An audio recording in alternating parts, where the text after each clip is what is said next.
प्रश्न संख्या 1 है कि दिल्ली सरकार ने अपनी सौर नीति 2022 के मसौदे को मंजूरी दे दी है। 2022 की नीति 2016 की नीति द्वारा प्रस्तावित स्थापित क्षमता को 2000 मेगावाट से 6000 मेगावाट तक किस वर्ष तक संशोधित करती है?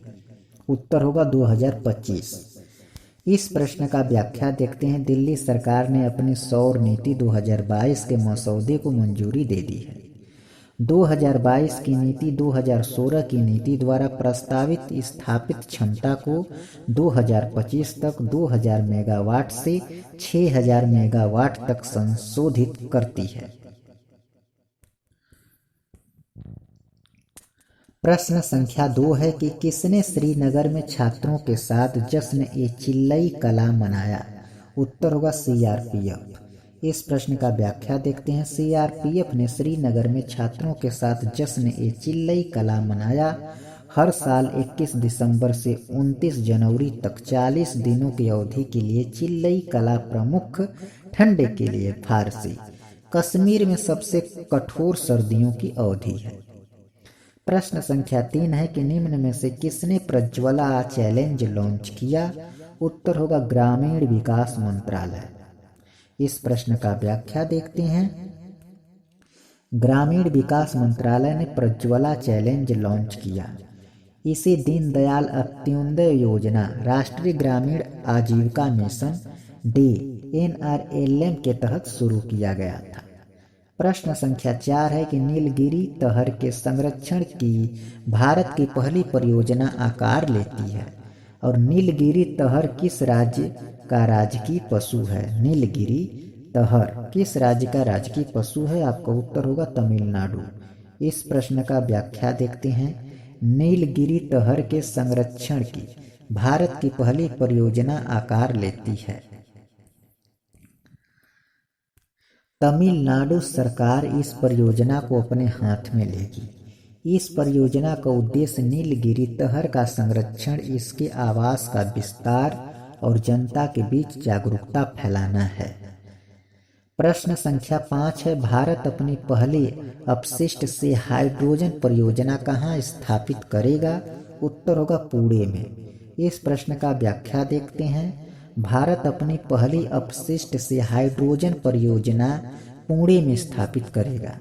पुणे नगर निगम द ग्रीन बिलियंस के साथ कचरे का उपयोग करेगा और इसे प्रयोग करने योग्य ग्रीन हाइड्रोजन में परिवर्तित करेगा। प्रश्न संख्या 6 है कि विश्व ब्लिट्ज शतरंज चैंपियनशिप में 2 पदक जीतने वाले इतिहास में पहले भारतीय कौन बने हैं? उत्तर होगा कोनेरू हम्पी। इस प्रश्न का व्याख्या देखते हैं। कोनेरू हम्पी विश्व ब्लिट्ज शतरंज चैंपियनशिप में 2 पदक जीतने वाली इतिहास की पहली भारतीय बन गई है।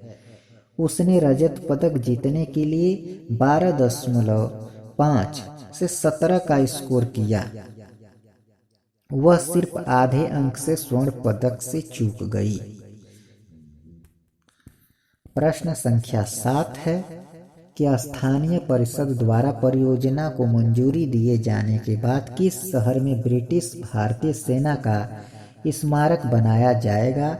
उत्तर होगा ग्लासगो। इस प्रश्न का व्याख्या देखते हैं। स्थानीय परिषद द्वारा परियोजनाओं को मंजूरी दिए जाने के बाद स्कॉटलैंड के शहर ग्लासगो में ब्रिटिश इंडियन आर्मी मेमोरियल बनाया जाएगा। यह 2 विश्व युद्धों के दौरान अंग्रेजों के साथ लड़ने वाले लाखों भारतीय सैनिकों के बलिदान को याद करेगा। प्रश्न संख्या 8 है कि 30 दिसंबर 2022 को प्रधानमंत्री नरेंद्र मोदी ने हावड़ा रेलवे स्टेशन से हावड़ा को किस स्टेशन से जोड़ने वाली वंदे भारत एक्सप्रेस को वर्चुअली हरी झंडी दिखाई? उत्तर होगा न्यू जलपाईगुड़ी। इस प्रश्न का व्याख्या देखते हैं। प्रधानमंत्री नरेंद्र मोदी ने 30 दिसंबर 2022 को हावड़ा से न्यू जलपाईगुड़ी को जोड़ने वाले हावड़ा रेलवे स्टेशन से वंदे भारत एक्सप्रेस को वर्चुअली हरी झंडी दिखाई।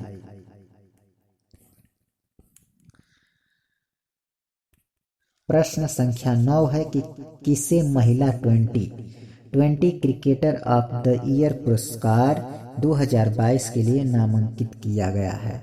उत्तर होगा स्मृति मंधाना। इस प्रश्न का व्याख्या देखते हैं।